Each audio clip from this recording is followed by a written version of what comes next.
Point programme में एक बार फिर से आपका स्वागत है। आज का विषय है वन नेशन वन सब्सक्रिप्शन योजना। सबसे पहले देखते हैं ये चर्चा में क्यों है। हाल ही में केंद्रीय मंत्रिमंडल ने वन नेशन वन सब्सक्रिप्शन यानी ONOS योजना को मंजूरी दी है।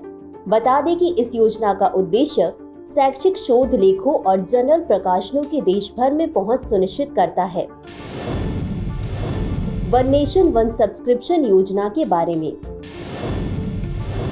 यह एक केंद्रीय क्षेत्र पहल है जिससे देश भर में उच्च प्रभाव वाले शोध लेखों और जर्नल प्रकाशनों के विशाल संग्रह तक पहुंच प्राप्त होगी। इस योजना का उद्देश्य शैक्षिक और वैज्ञानिक ज्ञान का लोकतंत्रीकरण करना है, जिससे पूरे देश में अनुसंधान और नवाचार के लिए एक बेहतर आधार तैयार हो सके। इस पहल के लिए सरकार ने 3 वर्षों के लिए 6,000 करोड़ रुपए आवंटित किए हैं, जो विकसित भारत 2047, राष्ट्रीय शिक्षा नीति 2020 और अनुसंधान राष्ट्रीय शोध फाउंडेशन के लक्ष्यों के अनुरूप है। गुणवत्तापूर्ण शैक्षिक जर्नल्स की उपलब्धता से 1.8 करोड़ छात्र, संकाय, शोधकर्ता और वैज्ञानिकों को लाभ होगा। वन नेशन वन सब्सक्रिप्शन योजना की प्रमुख विशेषताएं। वन नेशन वन सब्सक्रिप्शन योजना में कुल 30 प्रमुख अंतर्राष्ट्रीय जर्नल प्रकाशकों को शामिल किया गया है। इन प्रकाशकों द्वारा प्रकाशित लगभग 13,000 ई-जर्नल्स को 6300 से अधिक सरकारी उच्च शिक्षा संस्थानों और केंद्रीय सरकार के अनुसंधान एवं विकास संस्थाओं द्वारा एक्सेस किया जा सकेगा। इन जर्नल्स तक पहुंच सूचना और पुस्तकालय नेटवर्क द्वारा समन्वित राष्ट्रीय सब्सक्रिप्शन के माध्यम से डिजिटल प्रक्रिया द्वारा उपलब्ध कराई जाएगी। उच्च शिक्षा विभाग का एक एकीकृत portal one nation one subscription होगा, जिसके माध्यम से संस्थान जर्नल्स तक पहुंच प्राप्त कर सकेंगे।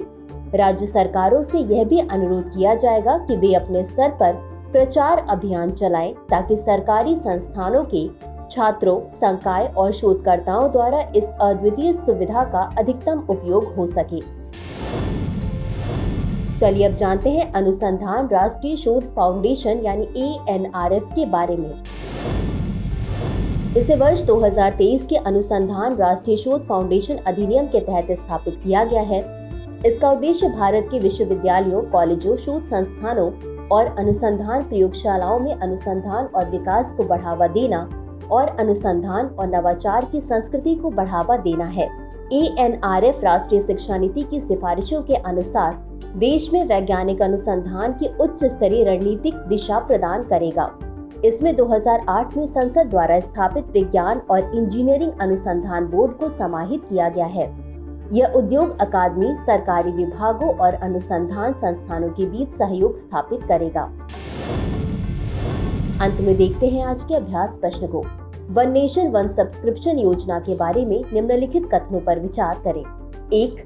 यह एक केंद्रीय प्रायोजित योजना है जिसका उद्देश्य देश भर में शैक्षिक शोध लेखों और जर्नल प्रकाशनों तक पहुंच सुनिश्चित करना है। 2. सरकार ने इस पहल के लिए 3 वर्षों के लिए 6,000 करोड़ रुपए आवंटित किए हैं, जो राष्ट्रीय शिक्षा नीति 2020 के लक्ष्यों के अनुरूप है। उपरोक्त में से कौन सा या कौन से कथन सही है या सही है? A केवल 1, B केवल 2, C 1 और 2 दोनों, D न तो 1 और न ही 2। इस प्रश्न का उत्तर कमेंट बॉक्स में जरूर दें। आज के लिए बस इतना ही। धन्यवाद।